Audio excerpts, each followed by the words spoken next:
Donc, sans plus attendre, je vais passer le micro à l'apôtre Isaac, alléluia, amen, qui va venir avec son épouse. C'est eux qui vont nous accompagner toute la nuit. Amen. De la prière, c'est jusqu'à 5 heures. Si vous voulez, vous faites une petite pause, peut-être de 30 minutes si vous voulez qu'on prenne un café, mais ça dépend de vous. Si vous nous amenez jusqu'à 5 heures, on va. Alléluia. Amen. Généralement, quand on m'invite, la fois dernière, je crois qu'il y a 4 ans, ouais, j'étais à Montréal. J'ai pris une veillée de prière de 22h à 6h le matin. Le pasteur m'a dit, pasteur Dieudonné, je n'ai pas vu quelqu'un dormir dans mon église. C'est formidable. Alléluia. J'espère que personne va dormir cette nuit. Alléluia. J'invite l'apôtre Isaac rapidement. Amen. Est-ce qu'on peut acclamer le Seigneur? Je n'ai plus à le présenter. Vous le connaissez déjà. Alléluia. Amen. Alléluia. Amen. C'est un grand frère. Amen. Vous savez, il faut savoir respecter l'aîné. Amen. Pour que Dieu puisse aussi te bénir. Amen. Amen. Et même si Dieu te donne plus que ton aîné, tu dois le respecter. Amen. Vous savez, le droit de naissance en Israël, c'était quelque chose de très important. Et il y a quelqu'un qui l'a perdu, et il l'a perdu à jamais. Il a cherché même encore à le récupérer fatigué. Il n'a pas pu l'avoir. Alléluia. Amen. Amenez les hommes de Dieu devant. Amenez-les devant. Alléluia. Amen. Alléluia. Amen. Donc, c'est un grand frère. Si ce ministère est là aujourd'hui, là, c'est lui qui m'a sorti de la maison. Hein. Ça va commencer dans le salon. Tu te rappelles de mon salon, non? Un petit... Le salon était même pas... Mon salon... Le salon était comme ça, là. Là où j'ai commencé cette église. Ah, ma grande soeur connaît. Tu connais le salon de Schneider, non? Je m'asseyais sur le chauffage. Alléluia. Amen. Dieu soit loué. Amen. Dites avec moi, Dieu soit loué. Et ce soir, il va nous visiter. Il va nous visiter. Il va nous visiter. Il va nous visiter. Il va nous visiter. Alléluia. Alléluia. Amen. Et pardonnez-nous pour les travaux. Amen. Vous voyez qu'il y a des travaux. On est en train d'embellir la salle. Alléluia. Oh, si Dieu le veut, ce mois-là, on va finir de l'autre côté. Amen. Amen. Pardonnez-nous si vous voyez, mais on va bien. La fois prochaine, quand vous allez venir, ça va être très propre. Alléluia. Acclamons le Seigneur pour son serviteur. Alléluia. Est-ce qu'on peut acclamer notre Dieu? Alléluia. Est-ce qu'on peut acclamer Jésus-Christ?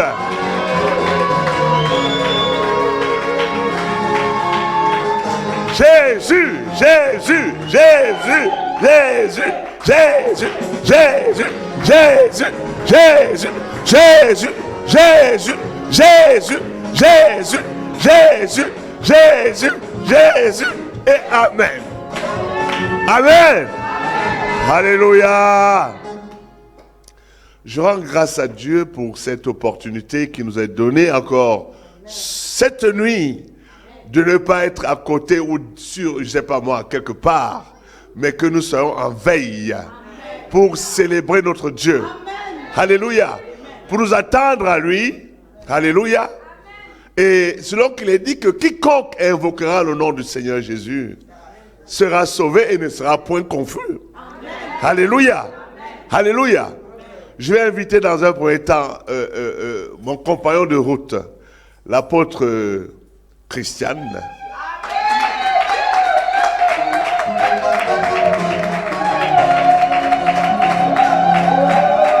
Alléluia. Alléluia.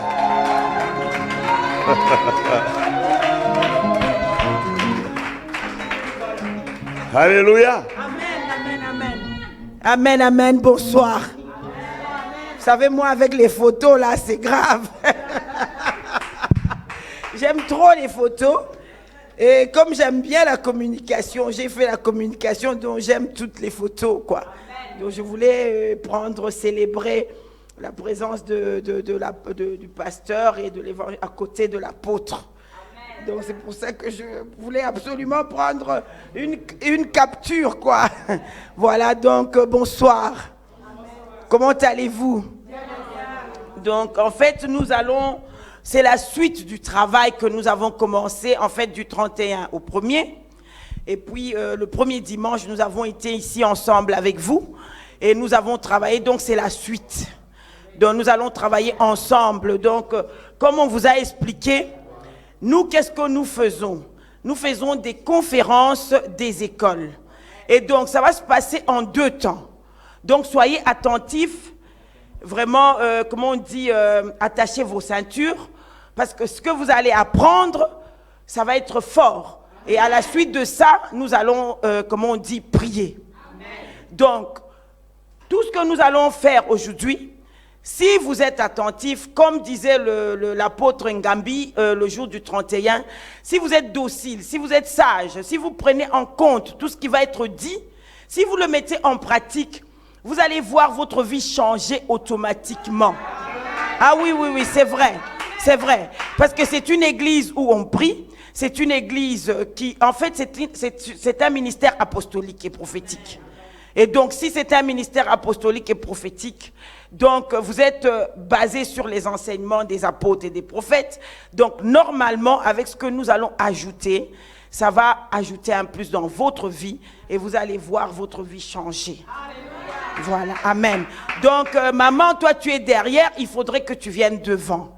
Parce que, en fait, venez devant pour que vous soyez très attentifs, parce qu'il y a des places devant. Parce qu'il faut vraiment, comme on dit, porter votre oreille pour que vous puissiez écouter ce qu'on va dire et noter s'il faut. Mais s'il ne faut pas noter, vous pouvez même enregistrer. Ça serait mieux. Voilà. Donc, nous allons continuer sur le travail, mais maintenant, nous allons vraiment un peu à ouvrir et approfondir. Donc, nous allons parler de la vie de l'âme. Nous allons parler de la vie de l'âme. Vous-même, vous le savez, nous sommes en 3 parties. Nous sommes corps, âme et esprit. Vous pouvez le voir dans 1 Thessaloniciens 5, 23.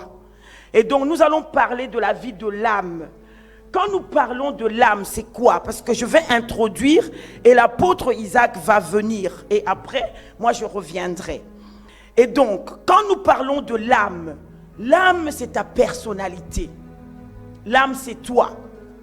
L'âme est le domaine de définition de l'homme en tant qu'individu. C'est l'âme qui te définit, c'est l'âme qui te montre que tu es toi. Ce n'est pas ton esprit, ce n'est pas ton corps. En fait, tu es un esprit ayant une âme, mais dans un corps. L'âme, c'est l'organe de la libre volonté qui fait de l'homme quelqu'un de libre et capable d'opérer des choix. Ça veut dire que quand tu opères des choix, c'est dans ton âme. C'est dans ton âme que tu réussis ou tu échoues.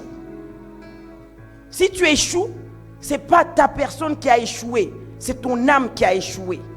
Si tu réussis, c'est aussi ton âme qui réussit.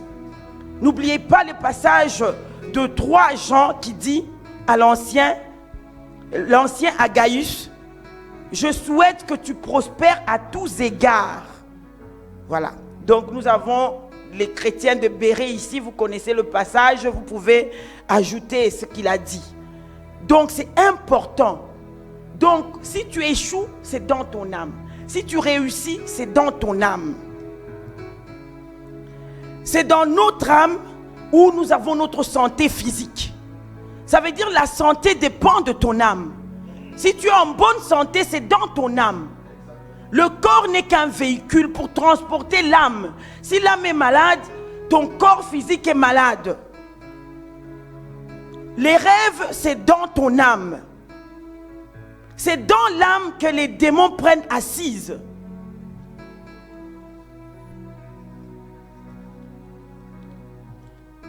Et les portes qui sont ouvertes aux démons, c'est dans l'âme aussi. Et la délivrance véritable s'opère dans l'âme. Et le salut véritable aussi, c'est dans l'âme. C'est l'âme qui est connectée soit à l'autel de Dieu, soit à l'autel d'une autre divinité.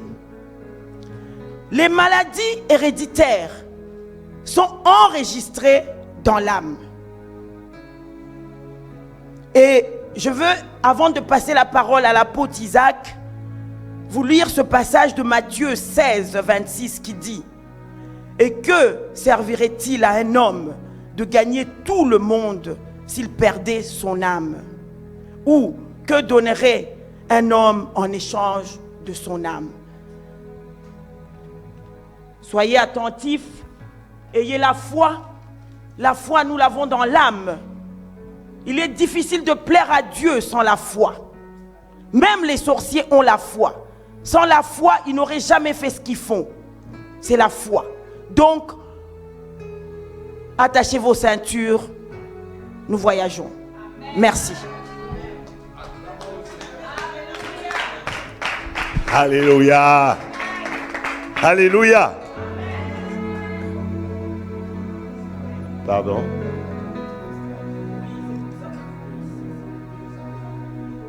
Il n'y a pas de problème.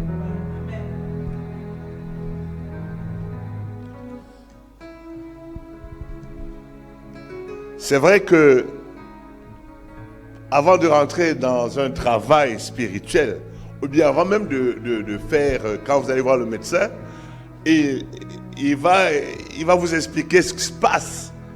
Et vous allez vous entendre, et c'est alors qu'il pourra vous donner un traitement par rapport à ce que vous endurez, par rapport à ce que, en fait, par rapport aux soins que vous attendez. Amen. Et c'est la raison pour laquelle, d'ailleurs, il est dit, vous connaîtrez la vérité et la vérité vous affranchira. Nous sommes dans un contexte où l'être humain, justement, il y a un problème aujourd'hui parce que, quand je dis un problème aujourd'hui, parce que on ne peut pas traiter la question de Dieu sans traiter la question de l'homme. Il y a un amour fou entre l'homme et Dieu. Parler de Dieu sans parler de l'homme, ça pose problème. Parler de l'homme sans parler de Dieu, ça pose aussi problème. Alléluia. Alléluia. Et nous allons parler de l'âme. Mais vous allez voir dans, je peux dire, quelques explications que nous allons apporter. Vous allez comprendre que l'âme est le pivot de l'être humain. Alléluia. Et qu'il demeure un champ de bataille entre le royaume de Dieu et le royaume de Satan. Alléluia. Je dis bien, l'âme est le champ de bataille entre deux royaumes. Le royaume de Dieu contre le royaume de, je dirais plutôt le royaume de Satan contre le royaume de Dieu. Alléluia. Et nous allons on va donc aller analyser les choses et comprendre pourquoi les choses en sont ainsi. Amen. Alléluia. Donc je vous amène dans une histoire. Et cette histoire justement fera en sorte qu'on pourra se situer. Alléluia. La première des choses, c'est que nous devons comprendre que au commencement, le premier commencement, il n'y avait que des esprits à côté de Dieu. Amen. Il n'y avait que des esprits à côté de Dieu. Et qui étaient au service de Dieu. Alléluia. Amen. La parole de Dieu dit que les anges sont au service de Dieu. Alléluia. Amen. Et après, ils sont au service de Dieu, mais ils travaillent maintenant en faveur des hommes. Alléluia. Amen. Mais il s'est passé quelque chose, parce que je sais que ici vous avez un éminent papa dans ce travail. C'est-à-dire qu'on ne va pas rentrer dans les versets bibliques, etc., les lire. Alléluia. Parce que j'ai la certitude que vous le savez. Amen. Il y avait un gouvernement, je dirais, céleste, qui était conduit. Il y avait le premier ministre, le chef du gouvernement. Alléluia. C'était qui? Lucifer. Le chef du gouvernement, Lucifer. Et en même temps, il était le ministre de quoi? De la louange. On peut donc dire ministre de la culture. Il y avait un autre, il y avait qui? Le ministre de la défense, en la personne de Michael. Et un ministre de quoi? De l'information, en la personne de qui? Gabriel. Alléluia. Donc il y avait quelque chose de glorieux. C'est ce que je crois. Si nous lisons Ésaïe 14 et Ézéchiel 28, et puis nous allons continuer. Alléluia. Amen. Et on nous dit que, justement, Lucifer, qui veut dire fils de l'aurore, était dans l'Éden de Dieu. Alléluia. Amen. C'était lui le chérubin protecteur. C'était l'archange qui était tout droit. Il était justement proche de Dieu. Alléluia. Amen. Jusqu'à ce que, qu'est-ce qui se passe? Jusqu'à ce que le péché fût trouvé en lui. Alléluia. Amen. Amen. Il a voulu prendre la place de Dieu. Alléluia. Il a voulu prendre la place de Dieu. Et après, est-ce que Dieu peut s'occuper d'une créature? Non. Dieu ne peut pas s'occuper d'une créature. Mais nous savons que Lucifer a convaincu un tiers d'anges pour aller en bataille. Pour prendre... C'est incroyable. Alors, je pense que Lucifer, il avait quand même une puissance. Hein?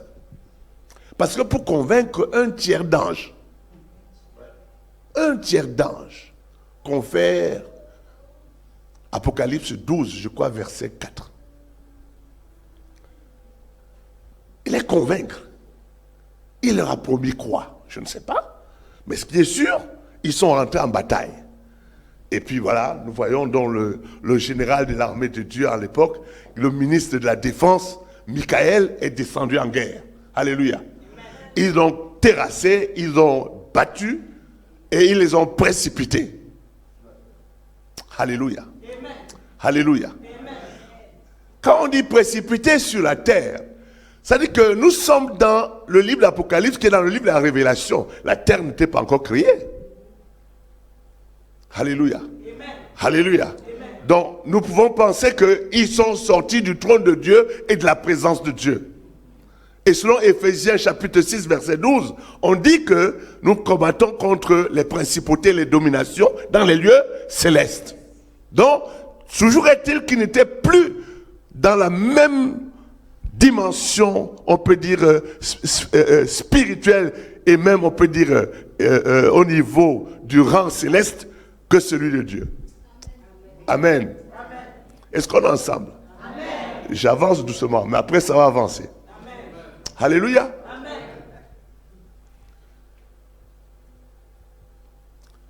Alors, imaginez-vous, on précipite un tiers d'anges devant de la présence, on le sort de la présence de Dieu. Ils avaient tous des responsabilités. Et en même temps, le ministre, c'est-à-dire que le chef du gouvernement, non, il est déchu. Alléluia. Il y a une place vacante au ciel. Il y a des places vacantes au ciel. L'homme n'est pas encore créé. L'homme n'est pas encore créé. Alors, c'est là où la Bible nous dit ceci. Là, nous rentrons dans Genèse chapitre 1. Lisons voir. On est ensemble. Amen. J'avance. On est ensemble. Amen. Amen.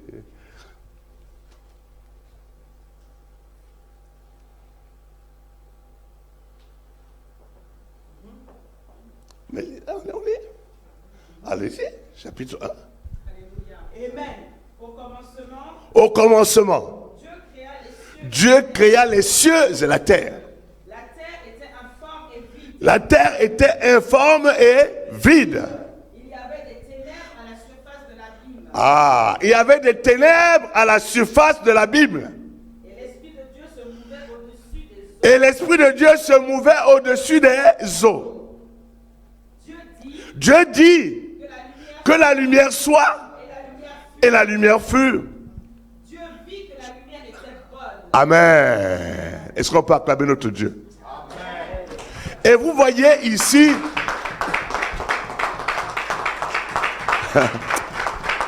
Dieu est bon, Dieu est puissant, Dieu est glorieux. Alléluia. Tout part de là. Tout part de là. On dit au commencement, mais on nous parle d'un deuxième commencement. On dit les ténèbres. Il ne peut pas avoir des ténèbres avec Dieu au commencement. Les ténèbres, je dirais, c'est ce qui représente cette guerre spirituelle qui a eu lieu dans les lieux célestes. Dieu n'est pas un menteur. Il fait un constat. Il présente les choses. Il y a eu un désordre au ciel. Il y a eu un désordre. On dit les ténèbres. Donc les ténèbres, c'est quoi? L'incarnation du mal.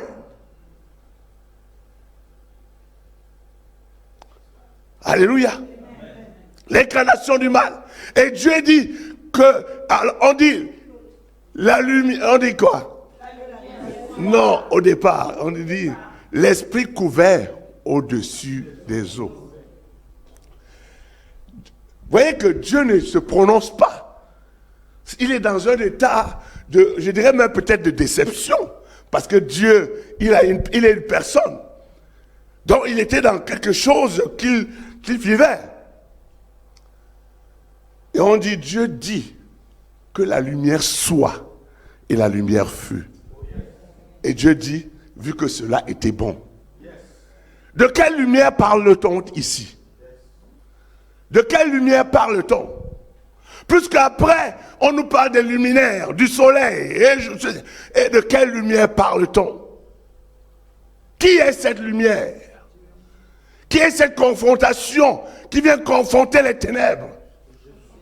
Jean chapitre 1. Au commencement était la parole. La parole était avec Dieu.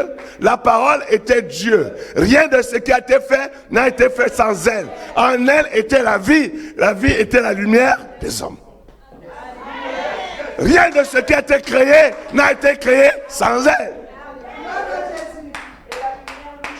La lumière, lui, dans les ténèbres. Les ténèbres n'ont point reçu. Tout ce qui a été créé a été... Oh! Donc, autrement dit, ici, la lumière, c'est qui? C'est Jésus. Et Jésus et Dieu, c'est pourquoi Dieu voit que la confrontation là, Jésus, le Fils unique, alléluia, il est venu confronter les ténèbres. Et voilà, Dieu dit que cela est bon.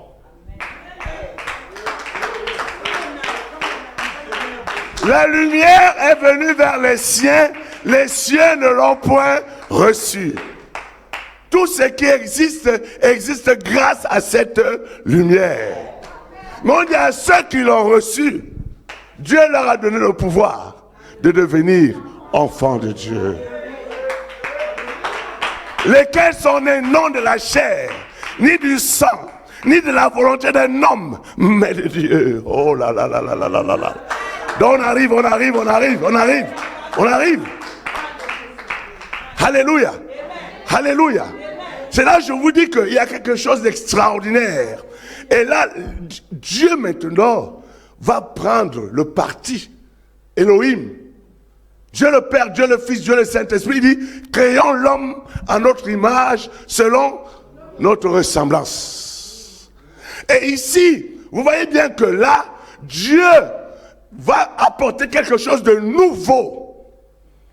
Mais il le commence sur la terre. Alléluia. Et c'est là où nous parlons de la création de l'être humain. Et nous voyons que Dieu prend la poussière, il souffle sur cet amas de poussière et l'homme devint une âme vivante. Yeah. L'homme devient une arme vivante. Ce que Satan n'a jamais vu. Il se disait, moi j'attends, je veux voir qui va prendre ma place. Je les connais tous, je les domine tous, j'ai plus de pouvoir qu'eux. Plus que d'ailleurs, vous voyez bien que quand les anges viennent donner leur lettre de mission, le compte rendu, n'est-ce pas que Satan est avec eux? Mais les anges, est-ce qu'ils ont même su que Satan était avec eux? Je ne sais pas. Mais toujours tu dis que pour que Satan soit avec eux, et que c'est Dieu qui le détecte, ça veut dire que Satan, il connaissait beaucoup de choses. Alléluia. Amen. Mais là, quand il voit Dieu créer l'homme, ça devient autre chose. Quel est cet homme-là? Lisons Psaume 8, versets 4 à 9.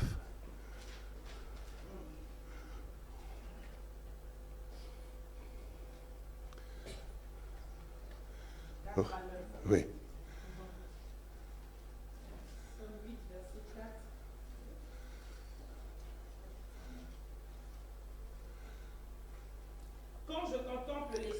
Quand je contemple les cieux, ouvrage de tes mains, la lune et les étoiles que tu as créées, qu'est-ce que l'homme pour que tu te souviennes de lui et le Fils de l'homme pour que tu prennes garde à lui. Tu l'as fait de peu inférieur aux anges. Non, de peu inférieur. Là, c'est pas. Ça, c'est les Bibles. Vous voyez, on commence à compliquer les Bibles pour que les gens ne comprennent pas quelle est leur identité. Satan, il passe au travers de ces gens qui écrivent les Bibles, qui ne sont même pas chrétiens, et qui viennent falsifier, qui viennent atténuer la divinité de l'être humain. Tu l'as fait de peu inférieur à Dieu, et tu l'as couronné de gloire et de magnificence. Continue. Uh-huh. Tu as tout mis sous ses pieds. Uh-huh. Les brebis comme les bœufs. Uh-huh. Et les animaux des champs. Ouais. Et les oiseaux du ciel et les poissons de la mer. Uh-huh. Tout ce qui parcourt les sentiers des mers. Mm-hmm. Amen. Amen. Amen. Est-ce qu'on peut acclamer notre Dieu? Dis avance, avance, avance. Dis avance. Avance. Avance. J'avance. J'avance. Donc, qu'est-ce que ça veut dire? Tu l'as fait de peu inférieur à Dieu. Lucifer était inférieur à Dieu. Lucifer s'appelait fils de l'aurore, ange de lumière. Alléluia. Mais vous voyez bien que qu'est-ce qui vient confronter l'ange de lumière? C'est la lumière véritable, qu'est Jésus. Le vrai combat, quand vous allez dans l'occultisme, il continue à se faire appeler que Lucifer. Pourquoi? Parce que le mot Lucifer, on a tendance à le fuir. Tu entends Lucifer? Non, il n'est plus Lucifer, il est Satan. Parce que si tu l'appelles Lucifer, tu confesses qu'il reste un fils de la lumière.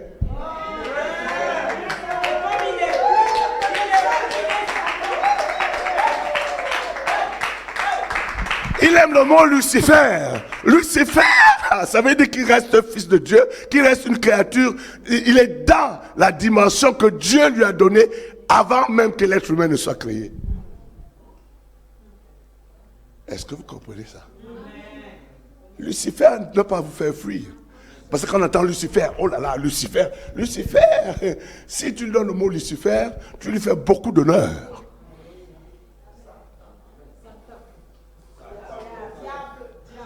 Le diablos, adversaire, diablos. Alléluia. Et là, ça devient quelque chose d'intéressant. Donc, potentiellement, Dieu crée l'homme pour qu'il recouvre la place vacante au ciel. L'heure est venue où les vrais adorateurs adoreront le Père en esprit et en vérité. Satan n'a pas pu adorer en esprit et en vérité. Dieu cherche des véritables adorateurs. Alléluia. Alléluia. Alléluia. Alléluia. Mais par contre, Dieu ne veut plus essuyer le même échec. Il dit, je vais d'abord les envoyer dans un camp d'entraînement sur terre.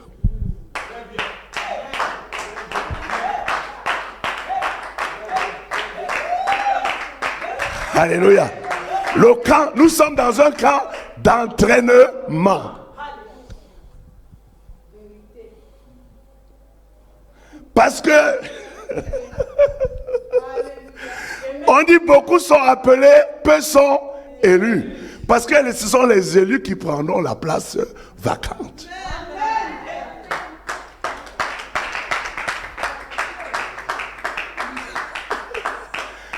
J'avance. J'avance. J'avance. Et voilà que Dieu crée cet être exceptionnel. On dit qu'il est tripartite, c'est normal. En fait, la personne de l'être humain, comme disait tantôt l'apôtre Christian, c'est au niveau de l'âme. L'âme, c'est le domaine de la quoi? De l'intelligence. Le domaine de quoi? Des sentiments. C'est le domaine de quoi? De la volonté. Dans le sentiment d'intelligence, nous voyons la pensée, nous voyons l'imagination, nous voyons quoi aussi? La connaissance. Dans les sentiments, nous avons quoi? Les émotions, la sensibilité et les plaisirs. Et dans la volonté, nous avons le désir. Nous avons quoi? La créativité. Nous avons quoi? Les décisions. Et tout cela, c'est dans ton âme. Et Dieu, et c'est ça qui est à l'image de Dieu, c'est ça qui fait de toi une personne. Ton âme est la partie de ta personne qui te donne prendre connaissance et conscience de ton existence. Et l'esprit, justement, l'esprit, c'est la partie de ta personne qui te donne d'avoir connaissance et conscience de Dieu et du monde invisible. Et ton corps te rend conscient de quoi? De tout ce qui est. Alléluia. Alléluia. Alors regardez bien. L'âme, c'est quelque chose d'incroyable. Donc quand nous définissons vraiment l'âme, c'est vraiment. L'âme, c'est quelque chose qui rend Satan fou. On dit la combinaison par Dieu des deux éléments. On dit dans Genèse, n'est-ce pas? Il est dans Genèse chapitre 2, verset 7. L'Éternel Dieu forma l'homme de la poussière de la terre. Il souffla dans ses narines un souffle de vie et l'homme devint une âme vivante. Genèse 1, verset 7, Dieu créa l'homme à son image, il le créa à l'image de Dieu, il le créa l'homme et la femme. L'homme est composé de deux éléments indépendants, naturels, le naturel, la poussière de la terre, le spirituel, le souffle de vie. La combinaison de ces deux éléments donna existence à l'âme. L'expression « l'homme devint une âme vivante » suggère que le souffle de Dieu et la poussière de la terre ont été amalgamés pour donner naissance à l'âme. L'homme complet a donc quoi? Il est tripartite, les corps, âme et esprit. Selon 1 Thessaloniciens, il le confirme. 1 Thessaloniciens 5, verset 23. On dit qu'il faut que le corps, l'âme et l'esprit soient conservés irrépréhensibles lors de l'avènement du Seigneur. Amen. Alléluia. Amen. Alléluia. Amen. Ce que je voulais vous témoigner ici, c'est que finalement, l'âme est quelque chose qui a, comme on dit les anglo-saxons, a blow le mind. C'est-à-dire que ça a carrément impressionné, décomposé Satan. Parce que l'âme résulte d'une substance spirituelle et d'une substance naturelle. Et il crée quelque chose d'invisible que tu ne vois pas comme ça dans le corps, mais que cette âme-là, en fait, c'est un type de Dieu. Un type de Dieu. Puisque il peut créer, il a une intelligence, il a une émotion. Pourquoi il peut créer? Vous imaginez quand Dieu le place dans le jardin, il lui dit de nommer tous les animaux. Ce n'est pas lui qui les a créés. Ce n'est pas lui. Il continue la création, il perpétue la création. Dieu le place dans le jardin de l'Éden pour le garder et le cultiver. Et pendant ce temps, il voit un animal, il dit, moi je dis que je prophétise, je te crée, puisque quand tu libères une parole, tu crées l'alpe. Je te crée lion. Je te crée mouton. Je te crée chimpanzé. Gorille. Chèvre. Donc, on voit bien que Dieu le met. On dit qu'il était en Éden, n'est-ce pas? L'Éden, sur le plan terrestre, Lucifer, qui est devenu Satan, était dans l'Éden de Dieu. C'est la même chose. Éden de Dieu, l'homme est placé dans l'Éden sur le plan terrestre. Il a la gouverne de tout ce que Dieu lui a donné. Alléluia. Amen. Alléluia. Amen. Donc vous voyez bien que Dieu le place dans des conditions, plus ou moins les mêmes conditions qu'avait Lucifer. Sauf qu'ils sont sur terre, dans une autre dimension. Parce que là, je ne vais pas encore vous embrouiller. La terre, c'est une dimension différente du ciel. Mais tout ça n'est que dimension. Pour les scientifiques, vous savez que les longueurs d'onde vibratoires changent. Tout ça, c'est de l'énergie. Une énergie peut être visible, comme elle peut ne pas être visible. Est-ce que vous comprenez ça? Alléluia. Donc, Dieu met l'homme à l'épreuve. Il place Adam et Ève dans le jardin. Dieu est juste. Dieu n'est pas un menteur. Dieu n'est pas un escroc. Dieu tient compte de tout ce qui se passe. Il lui place dedans, il met l'homme, il dit, voilà, il y a il y a deux arbres. L'arbre de la connaissance du bien et du mal. C'est la représentation de qui? Satan. Parce que Satan connaît le bien, il connaît le mal. Il connaît le bien, il connaît le mal. Il a été frappé, il sait ce qui est mal. Il connaît. Alléluia. Amen. Et il met l'homme, il donne l'arbre qui? De la vie éternelle. N'est-ce pas qu'on dit au commencement, en lui était la vie, et la vie était... Alléluia. Amen. Donc la vie éternelle, là, c'est qui? C'est Jésus. Donc c'est la même chose. Donc, là, on dit à Jésus, on dit à Adam et Ève, voilà. Là, il y a deux. Il y a Jésus, là, il y a Satan. À toi de choisir. Mais moi, je te propose, moi qui t'ai créé, il faut prendre là. Parce que si tu vas sur Jésus, là, ça veut dire que tu es avec moi. Si tu vas de ce côté, ça veut dire que tu m'as renié.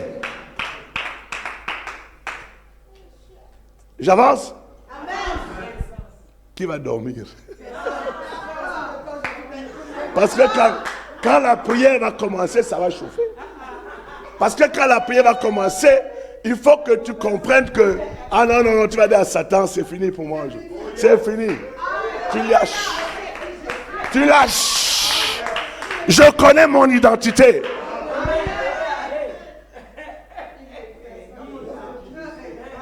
Je connais mon identité. Je sais qui je suis. Alléluia. Est-ce qu'on est ensemble? Vous savez, je vais vous faire un témoignage. Quand on prêche comme ça même, il y a les guérisons qui commencent. Les esprits commencent à bouger. Parce qu'ils n'aiment pas ces vérités. Parce que ça les dérange. Alléluia. Alléluia. J'étais dans un ministère, il y avait 500, 600 personnes à Lubumbashi. Eux, c'était des fondamentalistes. C'est-à-dire que pour eux, la délivrance, quand tu dis délivrance, oh, on ne veut pas entendre maman au langue et tout ça là. J'ai dit non, écoutez seulement, après on va avancer. Quand ils ont écouté, ils ont dit, ah, mais on ne connaissait pas ça. On ne connaissait pas ça. Amen. Alléluia. Amen. Donc, maintenant, quand Satan vient séduire Ève et aussi Adam, parce qu'Adam était à côté, mais il les amène à pécher exactement comme lui. Exactement comme lui. Mais ici, il va leur troubler, c'est-à-dire qu'il va rentrer, il va commencer à remettre en question, il va travailler avec leur âme. Il va travailler avec leur âme. Alléluia. Amen. Alléluia. Amen. Et là, il commence à discuter avec Ève. Et là, ça pose problème. Il commence à embrouiller Ève dans sa tête.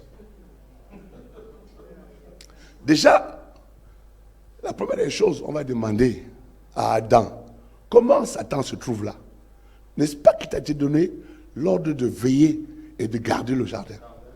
Garder le jardin, c'est bâtir une aire de protection. Autour de... Mais si tu l'as... Comment il se trouve là-dedans? Comment ça a commencé? Et puis même il parlait à Ève et tout, tu es là, tu écoutes.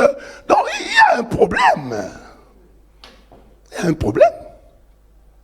Bref, les choses cachées sont à Dieu. Alors ici, Ève est séduite. Séduite dans sa pensée. Il a tellement embrouillé. Et on dit, elle regarde, elle dit, avec tout cet embrouillement, on dit, elle voit que le fruit était bon à manger. Et on dit que Ève a mangé le fruit. Donc, Ève a été attaquée dans quoi? Son âme. Mais quel niveau? Quel côté? Les émotions, la pensée. Les émotions, je ne dirais même pas. D'abord, ça a commencé par la pensée, l'imagination. Et elle a vu.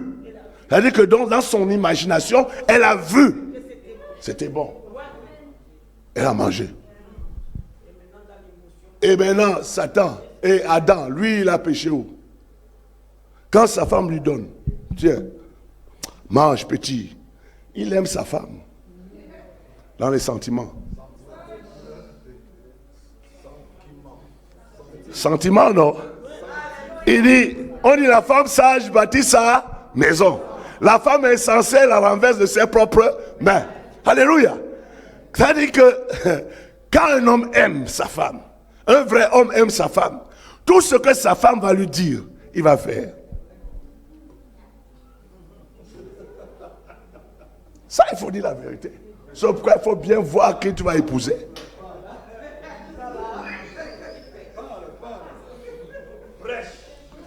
Même quand on était enfant, tu vois un vieux qui arrive voir ton papa. Ton papa, il lui parle du problème. Le papa dit, viens demain, je te reparle, je vais te donner la réponse. Parce qu'il faut qu'il aille d'abord s'enquérir de la situation avec sa femme. Si la femme lui dit, oh, il va te dire non. J'ai réfléchi.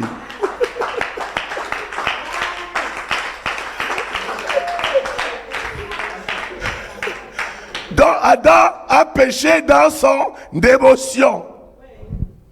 Toujours est-il dit que les deux ont péché. Alors, la sentence, elle est grave. La sentence, elle est grave. On dit qu'il y a inimité entre la postérité de la femme et la postérité de Ah, inimitié, ça veut dire que la guerre, le combat spirituel a commencé. Le combat spirituel, quand on entend combat spirituel, il faut savoir que c'est quelque chose qui part depuis le commencement. Les conséquences du péché. Parce que Adam et Ève, en fait, ils ont choisi Satan. Ils ont choisi dans leur innocence peut-être, mais dans la désobéissance, ils ont choisi comment? Satan. La désobéissance, c'est la sorcellerie.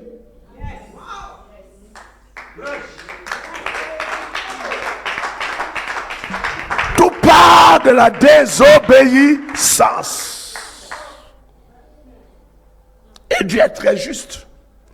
Il dit à Adam, donc vous avez choisi.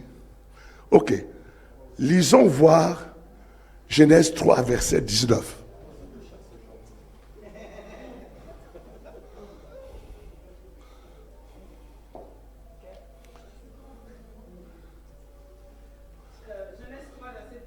Oui. C'est à la sueur de ton visage Oui. que tu mangeras du pain, jusqu'à ce que tu retournes dans la terre. Yes. D'où tu as été pris, Yes. car tu es poussière, Yes. tu retourneras dans la poussière. Qui est poussière? Il retourne quoi? La poussière. Dans Genèse 3, verset combien? Disons, non, j'ai dit 19 là. Montons à 15. Je mettrai inimitié entre toi et la femme, entre ta postérité et sa postérité. Celle-ci t'écrasera la tête et tu lui blesseras le talon. Non, les 14. L'Éternel Dieu dit au serpent, Ah. puisque tu as fait cela, tu seras maudit entre tout le bétail et entre tous les animaux des champs. Tu marcheras sur ton ventre Oui. et tu mangeras de la poussière tous les jours de ta vie. Tu mangeras de la poussière tous les jours de ta vie. Et il dit à l'homme déchu, tu es poussière et tu retournes à la poussière. Donc l'homme déchu est le Big Mac de Satan. L'homme déchu est le Big Mac de Satan. C'est la nourriture de Satan. L'homme déchu, de fait, est la nourriture de Satan. Donc, avant que tu ne connaisses Dieu, avant que tu ne sois réconcilié avec Dieu par Jésus-Christ, tu étais la propriété privée de Satan. Par le choix de ton arrière, de ton ancêtre Adam et Ève. Voici la réalité. Dans le titre foncier terrestre que Dieu avait donné à Adam et à Ève, par leur désobéissance, ils l'ont transmis à qui? À Satan. Sauf quoi il dit à Jésus, là, ce royaume-là, c'est moi. Cela m'a été donné par tes ancêtres.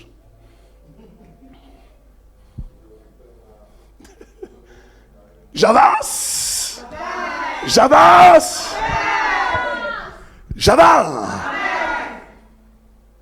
Mais la promesse est là. Genèse 25, Genèse 3, verset 15. On dit quoi? La... Je mettrai inimitié entre toi et la femme, entre ta postérité et sa postérité. Celle-ci t'écrasera la tête et tu lui blesseras le talon. Yes, ça c'est la promesse. Parce que le sang de Jésus a été apprêté avant la fondation du monde. Dieu, dans sa miséricorde, Dieu qui est omnipotent, omniscient, omniprésent, il voit tout, il sait tout, mais il se refuse de scruter les choses. Et il avait déjà apprêté une atmosphère spirituelle de manière à ce que ceux qui ont péché ou sont héritiers du péché, de même que l'homme a péché volontairement par choix, de par son choix, il devait se réconcilier avec Dieu au travers du sang de Jésus. On dit à ceux qui l'ont reçu, à ceux qui ont cru en lui, Dieu leur a donné le pouvoir de devenir enfants de Dieu. L'atmosphère spirituelle était là. Dieu l'a préparé d'avance. On demande toujours, mais Dieu sait tout. Oui, mais Dieu toujours se refuse d'aller fouiner dans ton âme. C'est ça la vérité. Dieu s'est refusé. Oh, quel amour. Il s'est refusé de fouiner dans ton âme. Il s'est refusé de te forcer, de faire ceci ou cela. Quel amour. Il te propose les choses. Il veut échanger avec toi son amour. Il veut que tu te donnes à lui comme c'est donné à toi. Parce que ce que Dieu révèle, je vais vous dire une chose, c'est quelque chose d'incroyable. En fait, la nouvelle naissance là, regardez bien Christ. Est-ce qu'un esprit pouvait venir converser avec les êtres humains? Parce que l'être humain est celui-là, l'être merveilleux, une créature merveilleuse de Dieu. Qui a ici, il a quoi? Il a prédominance sur la terre. Et en même temps, il a quoi? Il est dans l'assemblée de Dieu. Ça veut dire qu'il est capable d'accéder au monde invisible et accéder et rester dans le monde visible.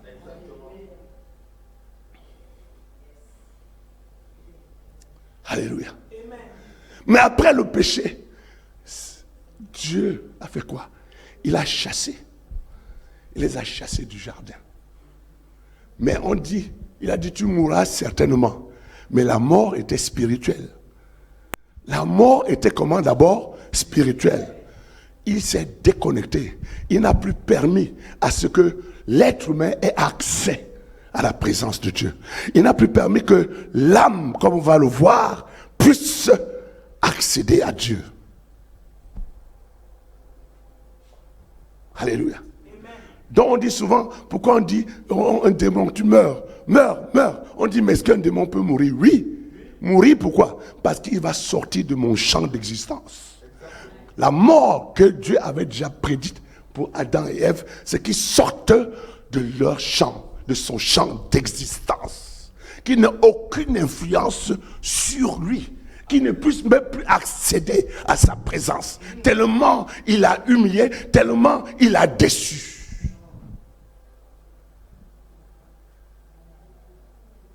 Alléluia.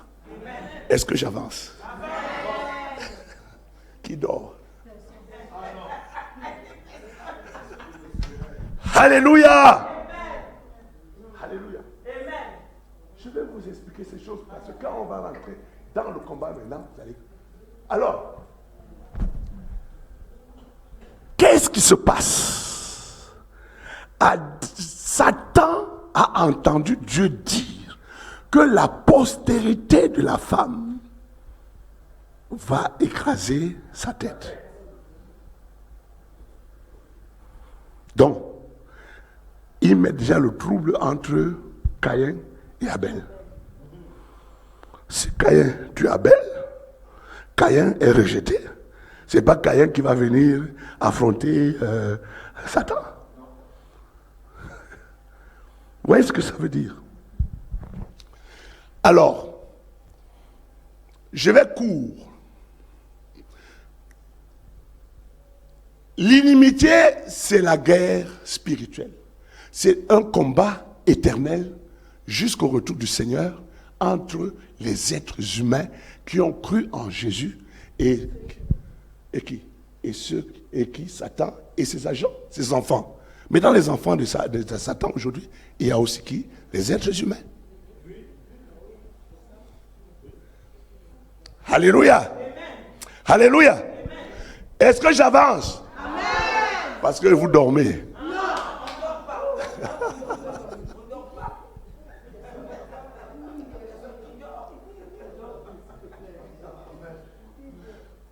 Donc, Satan n'est pas omnipotent, omniscient, omniprésent. Il crée un gouvernement mondial. Il crée un gouvernement mondial pour qu'il puisse contrôler chaque être vivant. Lisons Apocalypse 12, verset 3, à partir du verset 3.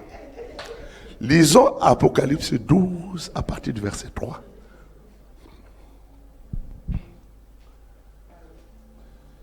Ça passe ou ça casse? Ça passe. verset 3. Un autre signe Paru encore dans le ciel. parut encore dans le ciel. Oui, Et voici, c'était un grand dragon rouge, oui, ayant 7 têtes oui, et 10 cornes. oui, Et sur ces têtes, 7 diadèmes. oui. Sa queue entraînait le tiers des étoiles du ciel. Dont un tiers d'ange. Ok? Et les jetait sur la terre. Oui. Le dragon se tint devant la femme Ah, le dragon s'éteint devant la femme. Continue. qui allait enfanter, Yes. afin de dévorer son enfant Ah. lorsqu'elle aurait enfanté. Amen. Pourquoi? Parce qu'il sait que s'il dévore les enfants ne pourront pas.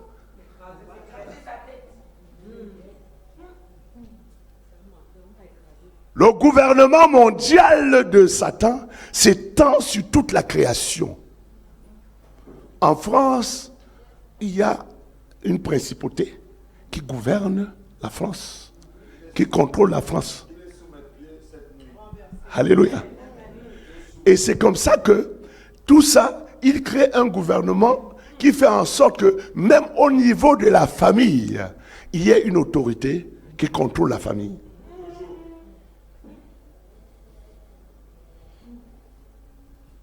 Est-ce qu'on est ensemble? Parce que chacun doit être sous le contrôle de Satan. Aujourd'hui, avec la compréhension que nous avons, écraser, toi, comment tu écrases la tête de Satan? C'est quand tu rentres dans le dessein que Dieu a préparé d'avance.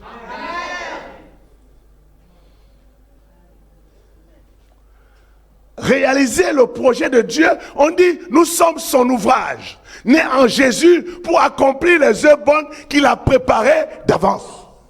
Si tu loupes le coche, ça veut dire que tu n'as pas pu écraser la tête de Satan. Alléluia. Est-ce qu'on est ensemble? Est-ce que je peux avancer? Je peux avancer? Alors, pour couper court dans son gouvernement, il a mis, vous savez, tout le monde connaît le passage, n'est-ce pas? Éphésiens 6, 12, des principes. Mais là où la chose est allée vraiment terriblement terrible, c'est avec la présence des démons. Les démons, c'est quelque chose c'est vraiment, on peut dire que ça, c'est un désastre dans la vie de quelqu'un. Les démons sont un désastre dans la vie de quelqu'un. Et beaucoup de gens confondent les démons avec les anges déchus.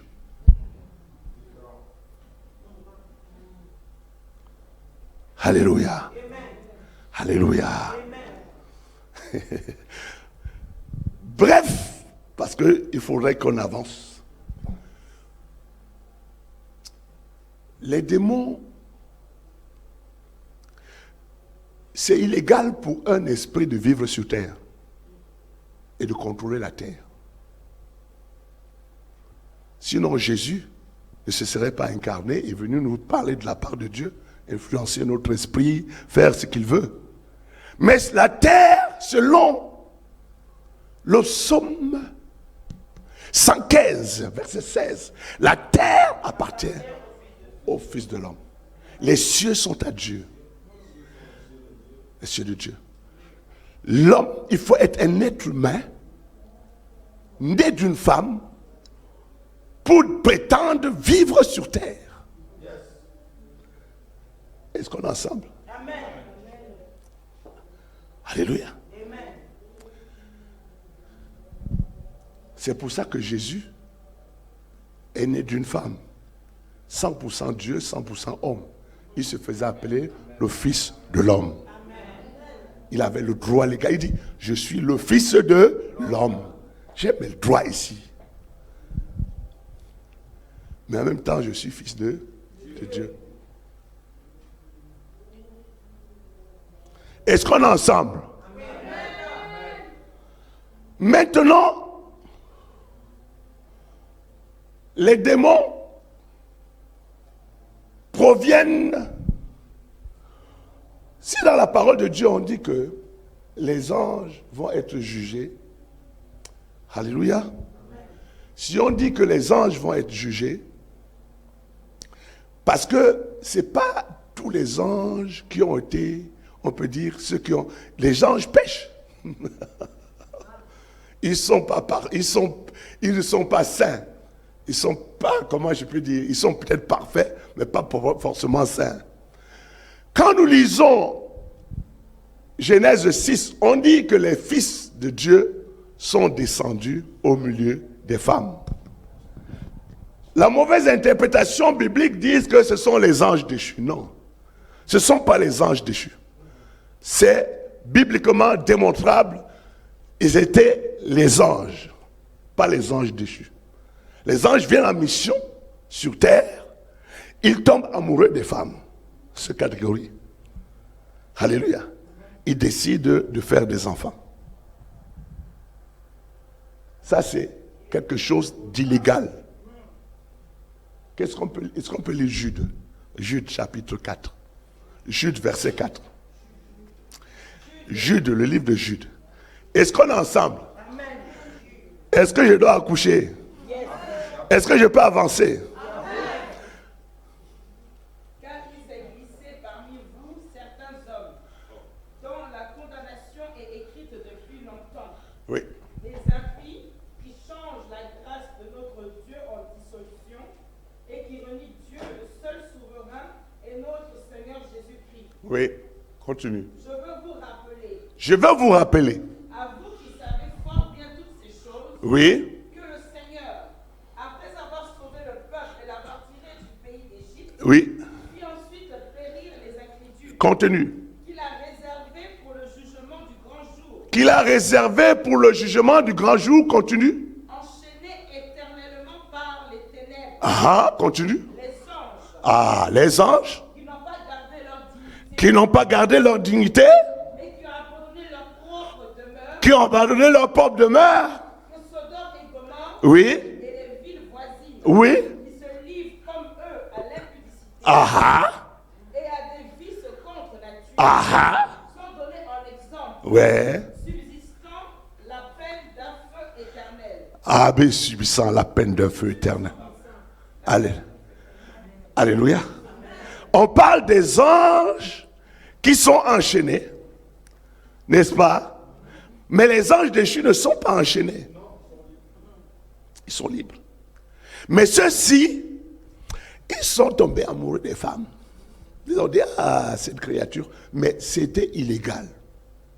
Dieu n'a pas accepté. Quand nous lisons Genèse 6, ils sont tombés amoureux, ils ont fait des femmes, ils se sont rebellés.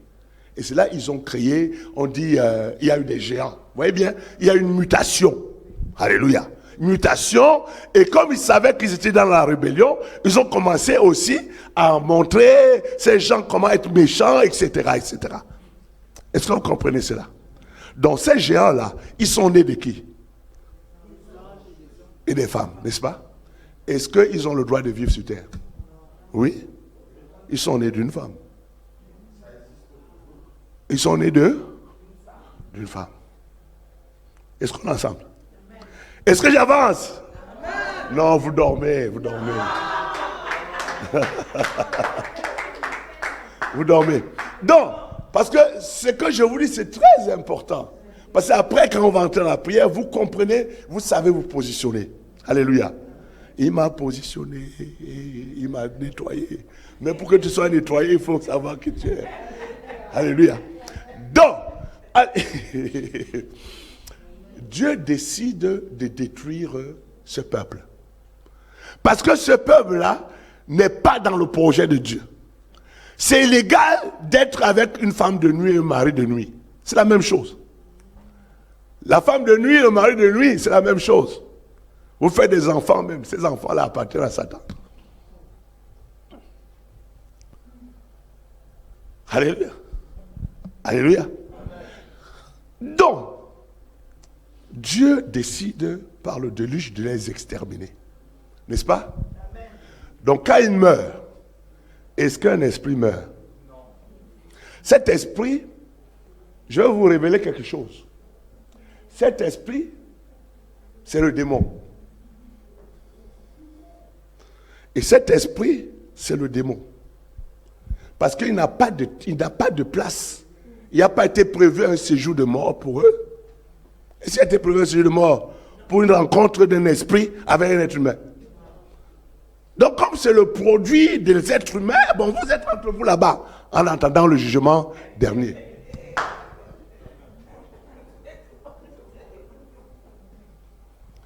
Et le démon, dont cet esprit, je vais exagérer pour vous choquer. En fait, il a la même substance qu'une âme.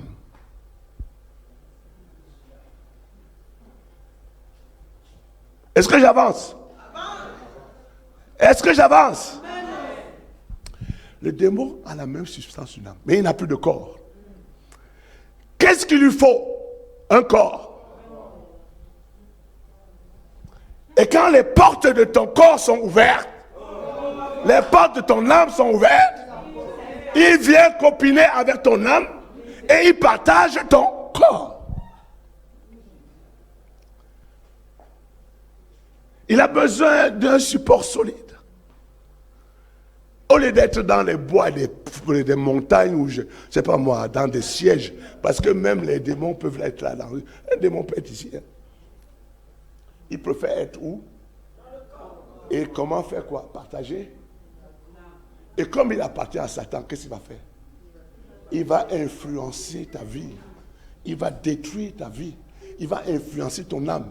Il va prendre ton énergie. Il va prendre ta force. Il va te vilipender, te violer. Tu deviens sa femme de nuit, son mari de nuit. Vous faites des enfants dans le monde invisible. Et ça fait de la matière, ça fait des agents qui sont pour Satan. Est-ce qu'on est ensemble? Amen. Est-ce que je peux avancer?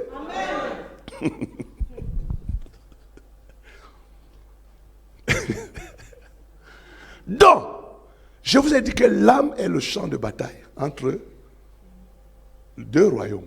Le royaume de... Est-ce qu'on a dit que, n'est-ce pas qu'on a dit que nous sommes les habitations du Saint-Esprit? Jésus veut quoi? Le Saint-Esprit veut prendre possession de ton âme. Ton âme. Il veut que ton âme soit à lui. Et en même temps, Satan veut que ton âme soit... Parce que lors de la guerre, ce sera âme contre âme, esprit contre esprit. Où est positionnée ton âme? Souvent, tu as l'Esprit de Dieu, mais ton âme travaille encore pour Satan.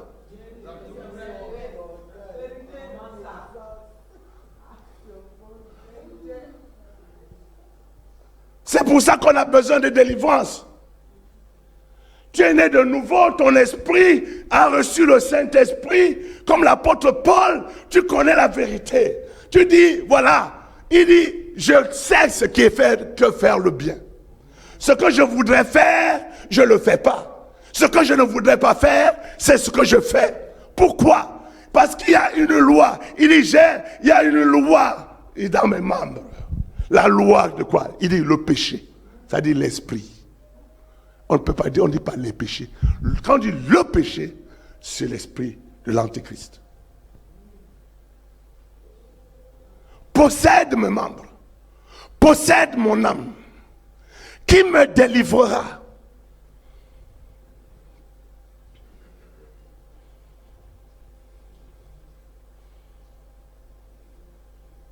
Est-ce qu'on est ensemble? Amen. Est-ce qu'on est ensemble? Amen. Ça, c'est notre positionnement. C'est l'identité. Et vous voyez pourquoi la nouvelle naissance, elle est intéressante. Parce qu'on dit, au commencement, on dit, à ceux qui l'ont reçu, Dieu leur a donné le pouvoir de devenir enfants de Dieu.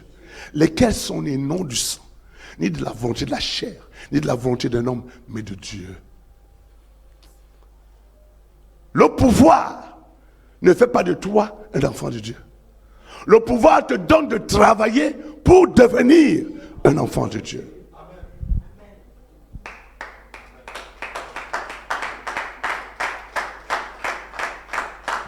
Tu peux perdre ton salut. Tu dois travailler à ton salut.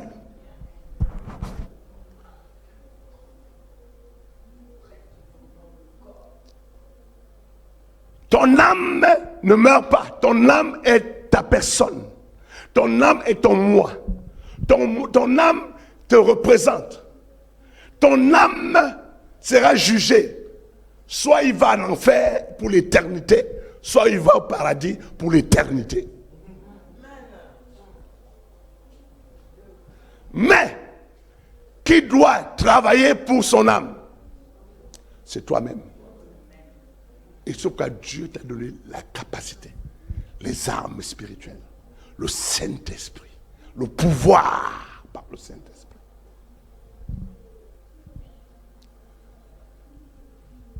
Alléluia. Amen. Alléluia. Amen. Est-ce qu'on est ensemble? Amen. Est-ce qu'on est ensemble? Amen. Et nous voyons que ici maintenant, la situation qui fait que nos âmes, parce que ici maintenant, il faut comprendre que ton âme, pour qu'elle soit assujettie aux démons, il faut qu'il y ait des droits légaux. Ces droits légaux, c'est le péché, c'est la malédiction, les héritages parentaux ancestraux, etc., etc. Parce que la vie est dans le sang. Alléluia. Et la vie, c'est dans l'âme aussi. Et l'âme, le sang se transmet avec quoi? Ça se transmet de génération en génération.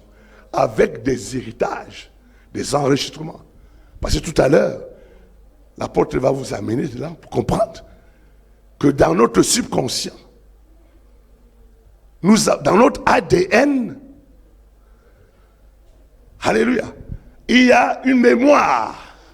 Cette mémoire est la mémoire qui va jusqu'à influencer les cellules, la mémoire cellulaire, qui recèle de ton cerveau, dans ton subconscient. Il y a des enregistrements qui sont infusés dans tes cellules. Ces enregistrements recèlent et décèlent et témoignent de tes origines et de ton héritage. Est-ce qu'on est ensemble? Pourquoi tu as l'air triste? Parce qu'avec Jésus, tu as le pouvoir de t'en sortir. Parce qu'il a déjà triomphé. Je t'essaie parce qu'il faut comprendre ton ennemi. Il faut comprendre les ruses. Il faut savoir comment te comporter pour avoir la victoire. Mais je ne le dis pas pour que tu sois appesanti, pour que tu dises, oh là là, comment on va faire pour s'en sortir? Il faut prendre conscience. La prise de conscience est déjà la première étape de la délivrance. Alléluia. Amen. Alléluia. Amen. Je vais avancer 2 minutes, 5 minutes, et puis je vais donner la parole à mon épouse pour nous parler encore quelque part, et puis elle va me le donner et pouvoir avancer.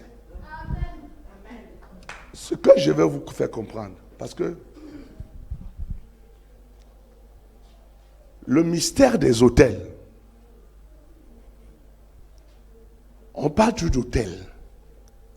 L'autel est le lieu de la réconciliation, de la rencontre entre Dieu et les hommes. La croix, j'aime beaucoup mettre la croix, elle est là. La croix ne représente pas une divinité. La croix n'est pas la représentation d'un Dieu. La croix est la représentation de l'autel par excellence qui a permis que Dieu se réconcilie avec les hommes.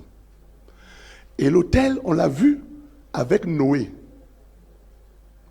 Noé, quand l'arche atterrit, si je permets, ou je ne sais pas, touche la terre, quand les eaux sont évaporées, n'est-ce pas qu'il élève un autel à Dieu? Il fait couler le sang. Sans écoulement de sang, il n'y a pas de pardon. La purification même du pardon, n'est-ce pas que Dieu a tué une bête? Le sang a coulé pour couvrir la nudité. La nudité parce que la gloire s'était échappée d'Adam et Ève. Ok? Donc, nous voyons ici que l'autel, c'est quelque chose d'incontournable. Je parle de l'autel parce que je veux vous montrer que spirituellement, le combat, finalement, quand on va l'égrener, il va se situer aujourd'hui d'autel contre autel.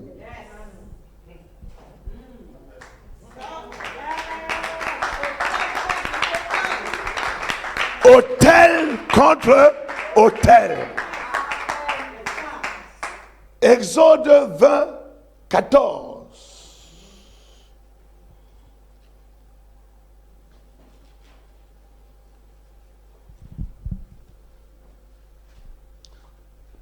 Oui. Ou 20, 24, je ne sais même plus. Non, c'est 24 ou 24. Pas 24. Oui, voilà, 24. Livre. Tu m'élèveras un autel de terre sur lequel tu offriras tes holocaustes et tes sacrifices d'action de grâce, tes brebis et tes bœufs. Il dit partout où je rappellerai mon nom, je viendrai à toi et je te bénirai. Mais le français là, il est compliqué. Hein? Parce que j'élève un autel à Dieu. Dieu dit que je rappellerai mon nom. Le Dieu qui t'a créé. Le je suis. C'est fort. Parce que j'élève un autel à Dieu, Dieu se rappelle de qui il est pour moi.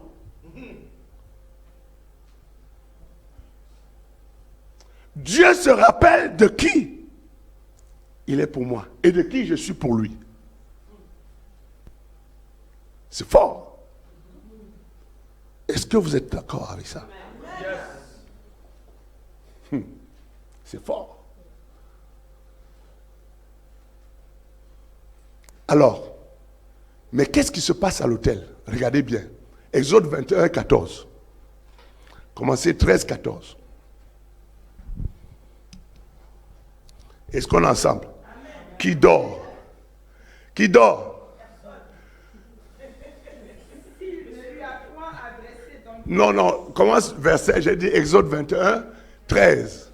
S'il ne lui a point dressé d'embûche, non, commence par 12. celui qui frappera un homme mortellement Oui, sera puni de mort. ouais, continue. S'il ne lui a point dressé d'embûche Oui, et que Dieu l'ait fait tomber sous sa main, oui, je l'établirai un lieu oui, où il pourra se réfugier. oui. Mais si quelqu'un agit méchamment Mais si quelqu'un agit méchamment contre son prochain, en déployant la ruse pour le tuer, en utilisant la sorcellerie pour le tuer, tu l'arracheras même de mon autel. ah, tu l'arracheras de mon autel. Est-ce qu'un homme est attaché physiquement à un autel? Hein? Comment alors il est attaché? Par son âme.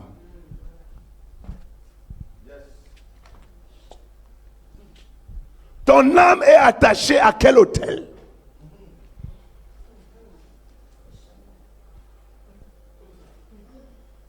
J'avance.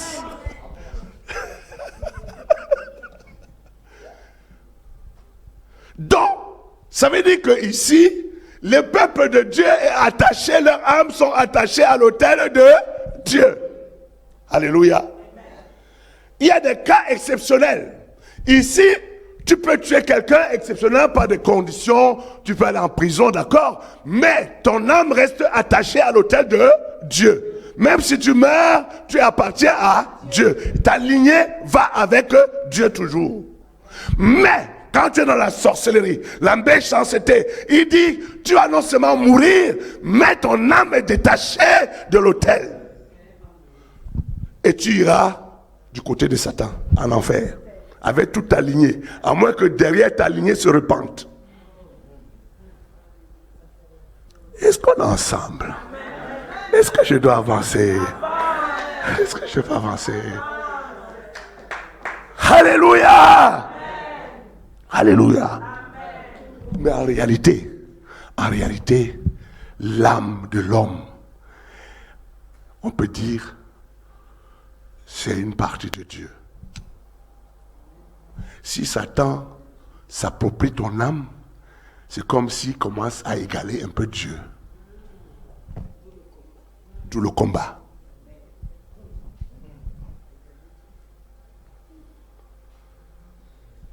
Si Satan prend possession de ton âme, pour lui, il commence à être vraiment comme Dieu. Je vous donne un exemple. Dieu nous a créés à son image, selon sa ressemblance. Alléluia. Si tout le monde est du côté de Satan, qui est Dieu,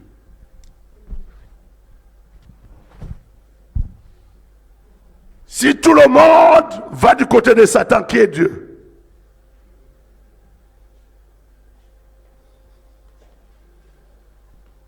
et c'est ça le combat. C'est ça le véritable combat. Le véritable combat, c'est celui-là. Le trône va rester vacant. Le véritable combat, c'est celui-là. Vous imaginez ce pourquoi, vous voyez les David, comment ils se battaient quand on avait atteint à l'armée de l'Éternel, des choses comme ça. Est-ce que tu as la hargne de travailler pour Dieu? Est-ce que tu as la hargne de servir la cause de Dieu? Parce que comment une créature peut vouloir s'ériger et prendre la posture de Dieu? Ça doit te révolter.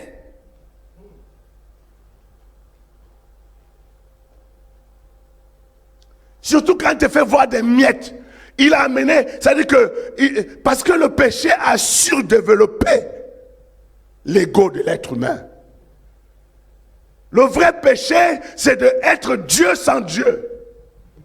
1 Samuel 15, verset 23. Il dit quoi? Il punit, allons-y. Ce sont des réalités que vous devez savoir.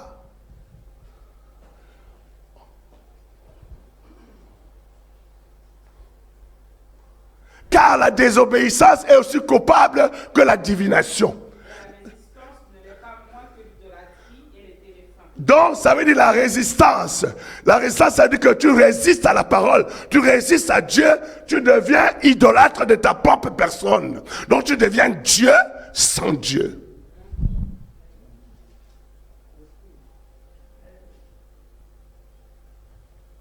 Satan, s'il t'amène à t'idolâtrer, t'amène à développer ton ego. Parce qu'après le péché, l'âme de l'être s'est surdéveloppée.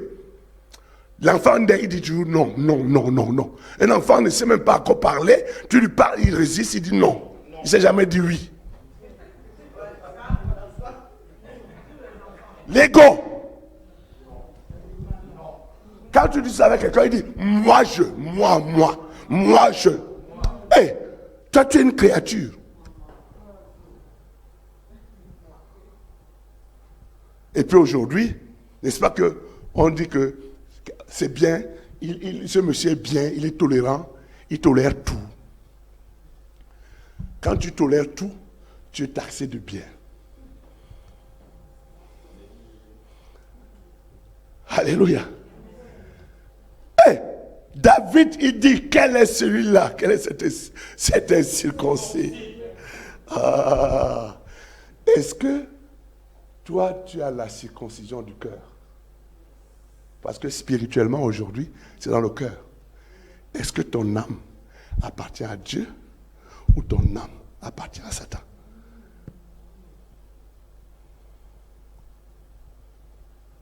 Tu peux croire que tu sers Dieu, mais tu te sers toi-même.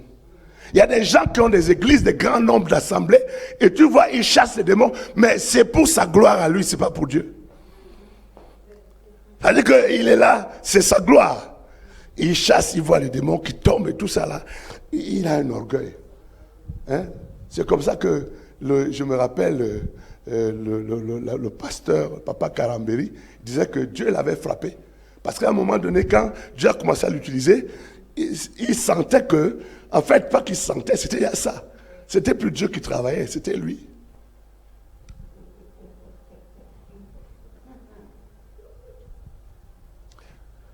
Les gens qui sont dans les dons, ils vont te dire qu'à un moment donné, il peut développer le don et commencer à programmer les choses comme il veut. Même si Dieu n'est pas y fait. Est-ce que Dieu est avec lui? Jésus disait, je ne fais que ce que je vois. Il n'a pas regardé sa posture de Dieu comme une proie à ravir. Il a renoncé. Il s'est humilié. Il est rentré dans l'obéissance. Il est venu en mission et il a accompli sa mission. Il a dit, ce n'est pas qu'on m'a forcé, c'est moi-même. Est-ce que toi-même, tu as donné ton cœur à Dieu? Est-ce que toi-même, tu as donné ton âme à Dieu? Est-ce que tu donnes ton âme à Dieu parce que tu as peur d'aller en enfer? Ou parce que tu n'as pas de travail? Ou parce que tu veux manipuler? Je ne sais pas.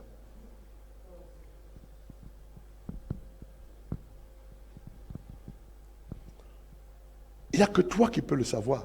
Même la délivrance, quand on va prier maintenant, personne ne peut te délivrer si tu ne livres ton âme à Dieu. Si tu viens à l'église pensant que l'onction de l'apôtre il va te libérer, tu vas vomir. Tu peux vomir même un seau d'eau, un sac comme ça. Mais l'onction va te faire vomir quand tu sors. Tous ceux qui sont sortis, ils reviennent chez eux. Parce qu'ils ont des droits légaux. Il y a des droits. Il faut dénoncer ces droits. Il faut montrer à ce démon-là que non, moi. Est-ce que quand tu es enceinte, est-ce que c'est la sage-femme qui accouche pour toi? Qu'est-ce qu'elle fait? Elle te donne des conseils. Et c'est ce que je dois faire. Tu dois coucher ton âme à Jésus. Tu dois accoucher ton âme. Tu dois accoucher, que ton âme soit tout entière à Dieu. Et c'est toi. L'Esprit de Dieu en toi sait qu'il y a ce péché que tu n'as pas travaillé. Il y a ceci, il y a ta fourberie, il y a ta méchanceté, il y a l'orgueil, il y a tout ça, tu le sais. C'est pas parce que tu vas venir, tu vas dire, voilà, l'onction, ça va... Non, quelle onction? Il faut être vrai. Dieu a dit à Abraham, sois constamment devant ma face et sois intègre. L'intégrité du cœur, l'intégrité de l'âme. Qu'est-ce que ton âme veut? Le domaine de la volonté, de l'obéissance. Nos âmes sont très désobéissantes. Dieu peut te dire de me donner 1 million, tu dis non. Dieu peut te dire d'aller faire l'évangélisation en Afrique, tu dis non. Tu commences à faire l'évangélisation aux États-Unis. Est-ce que tu es avec Dieu? Mais pourtant, on voit que tu chasses des démons là-bas. Alors, quel est le résultat? Nous, on croit que tu es avec Dieu, mais tu n'es pas avec eux. Voilà les réalités spirituelles.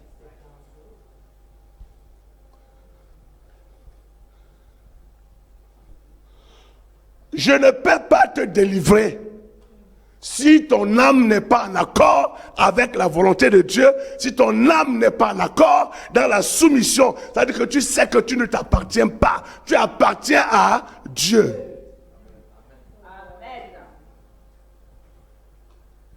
Je peux faire, l'onction peut chasser les démons. Mais à cause des droits légaux, parce que on ne peut pas fermer les portes. C'est toi qui peux permettre la fermeture des portes. Dieu dit quoi? Jésus dit, je suis là, je frappe à la porte. N'est-ce pas? Je frappe à la porte de ton cœur. Si tu ouvres, j'entrerai. Est-ce que Dieu vient, il viole? Il bouscule? Qui doit ouvrir? C'est toi-même. Et comment tu ouvres? Par la véracité de ton âme.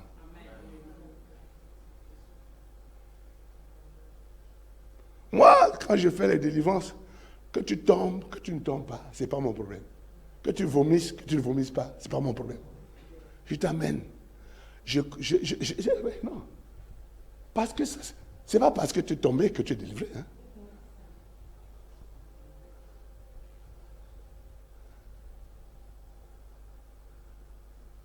Vous connaîtrez la vérité vous affranchira. Il s'agit de connaître son Dieu. Il s'agit d'être dans la relation intime avec son Dieu. Et c'est là où je vais appeler mon épouse pour faire comprendre que l'âme, tout se passe dans l'âme et qu'en réalité, même la délivrance, quand on va commencer, ça sera d'abord, c'est ça où? Au niveau de ton âme. Que Dieu vous bénisse. Amen.